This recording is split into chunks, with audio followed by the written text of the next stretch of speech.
Your valley is so huge you don't turn me on anymore. Raise the kids yourself. Looking at my pregnant belly, James made a shocking remark, giving an unreasonable reason for divorce. I felt abandoned, as if left on the streets. However, a miracle happened to me. Fine, here are the divorce papers. I had a good reason to accept the divorce. 3 months later, I received frantic calls from him. My name is Catherine, just an ordinary office worker. My life had never been extraordinary. Now, it feels like I am at a peak. Catherine, will you support me? I married James, my boss, who worked in sales at a major general trading company. We began dating when I was 27. At first, I just saw him as a reliable senior at work and didn't pay him any special attention.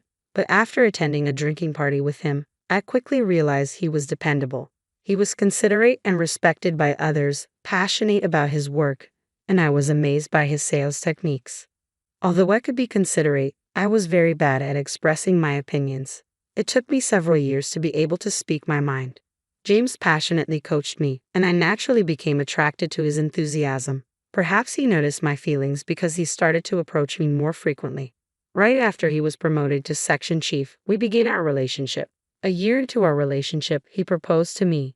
Today, we finally made it to the finish line. Honestly, I felt elated, as if I was ascending to heaven. This was probably the first time I felt so overjoyed.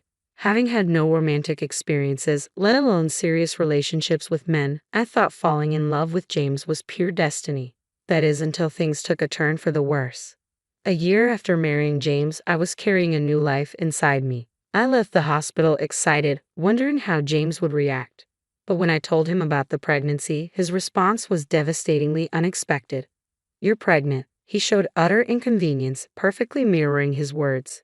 "Didn't you marry me to support my life? Weren't you on birth control pills?" I was shocked. As we were building our life after marriage, I had always wanted children. I thought James would be just as happy, but the reality was the exact opposite. James never wanted kids. He saw me as a housemate. I realized this during our discussion about my pregnancy. Birth control? You never mentioned anything about birth control. His words were too cruel. I couldn't help but become emotional and snapped back. At that moment, a heavy sigh escaped from James' lips. "You just don't get it. You were trash, you used to work for me, and can't even assume that doing what's not being taught is basic. Is your brain too hollow to understand that?" Saying this, he tapped my head with his index finger. The force and emphasis of his words made me feel his frustration and disgust. I was supposed to be happy about this news. Why did he even marry me? As I thought this, he revealed another shocking truth. "I thought you could at least handle the household chores when I married you. I might consider getting a divorce." His words, which felt almost like a threat, depleted my heart. Overwhelmed by sadness and unable to speak, James, with a smirk, added, "Before I married you, I was actually thinking of hiring a maid. I really hate doing household chores, but you liked me, didn't you? You never went against my opinions, and I heard you were good at household tasks. I thought it would be a win-win situation for both of us. It seems like you fooled me." His unbelievable words made me sadder than angry. Fearful of showing my tears, I bit my lip, trying to distract myself with the pain. "I never wanted a child with you. Who asked for you to get pregnant? You should have taken birth control as you were told. That's on you." My heart was filled with regret for marrying him. Of course, he later demanded that I get an abortion, but I firmly refused that request. Until I could find a way to support myself, I had no choice but to do as he said. I begged him, pressing my head to the ground, pleading for the sake of the child. As a result, I remained by his side, but only as a housemate. I was his wife in name only. In exchange for not being involved as a couple, I was allowed to give birth to the child. "I'll provide money, but I won't take care of the kid at all. You're on your own with that." His words, as if he was pushing the responsibility of a pet onto me, pierced through my heart. I had quit my job when I married him because of his requests. If I returned to my previous job, I would have to see James every day after our divorce, and I absolutely couldn't stand that. Until I found a new job and secured a stable income, I had to endure this life. With those thoughts, I felt despair every day. "If you take care of the house properly, I'll work outside. All you need to do is be thorough with the household chores." I was aware that he was bad at household chores even when we were dating. I naively thought he was relying on me. Perhaps this was one of the reasons he wanted to marry me. No matter how much emotional abuse I endured from him, I couldn't escape him, especially now that we had a child. Leaving him, who had an above-average income, would mean plunging into poverty. Which is better, to have a child live in poverty or live in a house with no love? When faced with this harsh binary choice, another tragedy befell me. It was the news of my parents' death. After getting married, I could only see my parents about once a year. The only time I was allowed to return home was during the 3 days he was away on a business trip. If you leave the house, what am I supposed to eat? I couldn't just leave him food. He said such self-centered things. Hence, those rare trips home were the few pleasures in my life, a reward for my daily hard work. I was planning to report about my child as the only filial duty I could offer, but even that was taken away from me. I felt like I had hit rock bottom in my life. A while later, I received an email. I didn't recognize the sender, and feeling a bit uneasy, I opened it to find its shocking content. If you read this letter, please contact me anytime. Along with the message was the sender's phone number and a photo. Seeing that picture made me believe the content of the letter was true. I immediately called the number written in the letter while crying. I explained everything and decided to meet them. You want to see your relatives with your status as a housemate. How can you be so selfish? What about my meals during that time? Please, I need to deal with my parents' affairs and go through the procedures. I haven't even properly informed them about our child. They are asking to see me just this once. I don't have money to fund your outings. If you go, pay with your own money. I was constantly bombarded with cold, hurtful words. However, they no longer had the power to hurt me. My heart had become so numb that I could simply ignore his words. But for some reason, James, who was usually so harsh, suddenly brightened up as if he had an idea. Wait a second. I just remembered I have a business trip. You can go home for about 3 days, just come back before I return. That was unusual. It was unlike James to give me such freedom, but the reason for this sudden leniency would become clear later on. Having received James' permission, I returned to my hometown and met the sender of the letter. It was my maternal grandparents on my mother's side. My grandfather was American and my grandmother was Japanese. My mother spent her early years in America, but with an interest in Japanese culture, she came to Japan to study during her college years. That's where she met my father and got married. However, their marriage was not easily accepted. My grandparents strongly wished for her to stay in America and were against the marriage. The two eloped and couldn't even come to Japan until they heard the sad news of the passing of both. To be honest, we have forgiven them a long time ago, but we didn't know how to face them.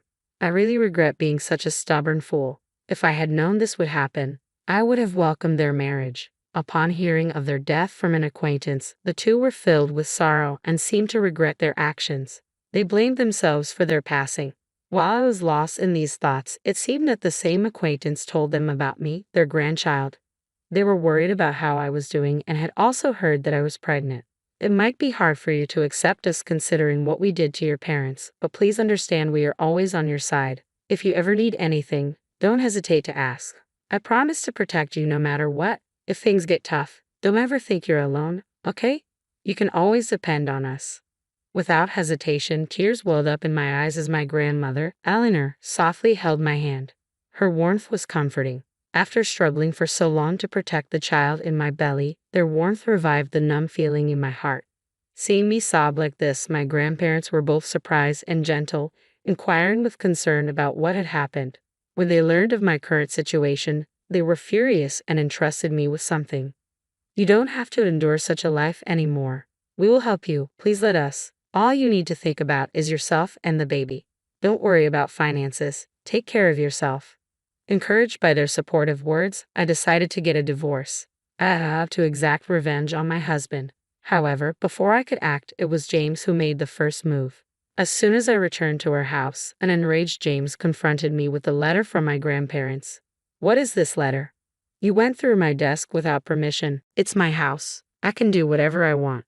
Even if it's your own house, there's something called privacy. What's with you today? You seem different talking back to me like that.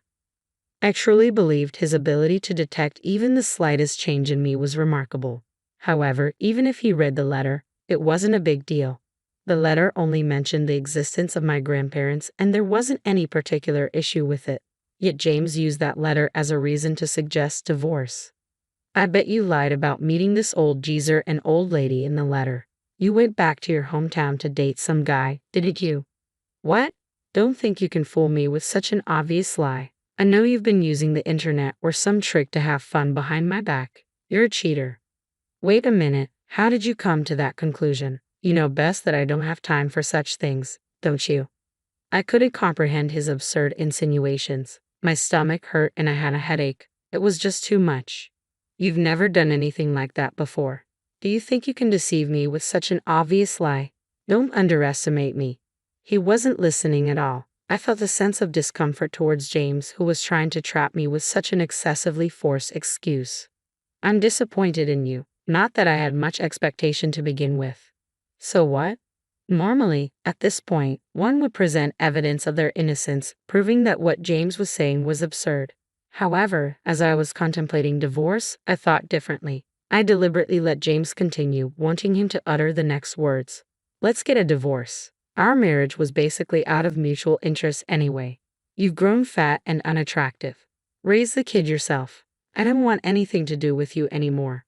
He got exactly what he wanted. I pulled out the divorce papers he had left and presented them to James. Great, here are the divorce papers. Sign them and I'll take them tomorrow before you change your mind. Why do you have this? I'm your housekeeper. Cleaning the house and finding something like this is a piece of cake. That's a lie. The truth is I had noticed the divorce papers he left on his desk as a threat a long time ago. He slyly conveyed that he could dispose of me anytime, making sure I lived in fear of him so I wouldn't retaliate. I lived every day in fear of that single piece of paper. You're quite confident all of a sudden. Can you, with zero life skills, really survive without me? Don't underestimate me. I won't rely on someone like you anymore. I will protect my child with my own strength. In reality, it was a gamble. I was anxious inside, wondering what would happen if James suspected my sudden boldness.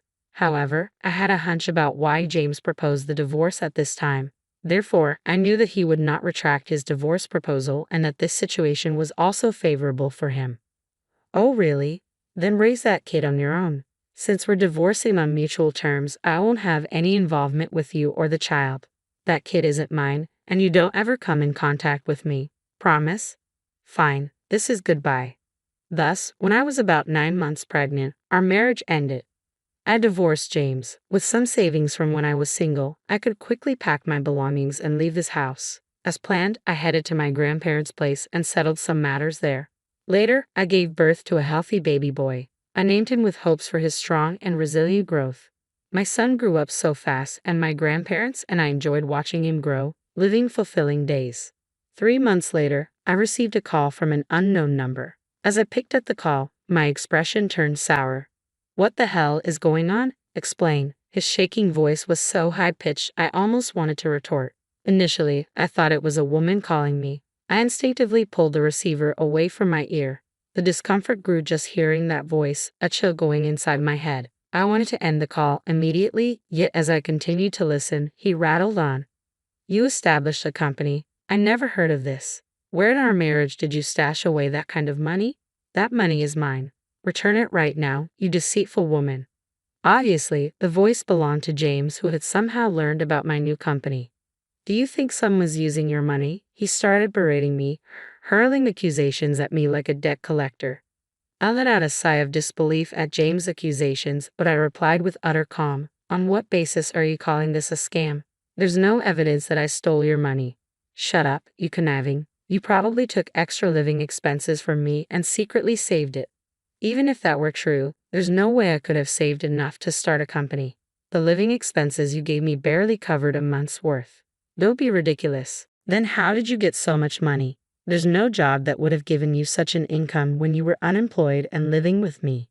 You just didn't know I had assets worth $1.1 million right before our divorce. What? $1.1 million. James's voice rose in surprise, stunned by the revelation. He choked on his words. How did you get that much money? The elderly couple I talked about are my maternal grandparents. They are the chairpersons of a globally renowned computer software company. Before divorcing you, I met them and received a bank book they had been saving for me. They always set money aside for their future granddaughter. What? He must have been completely taken aback. It was easy to imagine him being utterly astonished. Right after the divorce, I immediately proceeded with changing the account's name. My grandparents, who live in a distant country, have limited time when they come to my country. There was a need to hurry for smooth processing. Thankfully, the name change was completed the day they arrived in Japan, and I was able to access the money.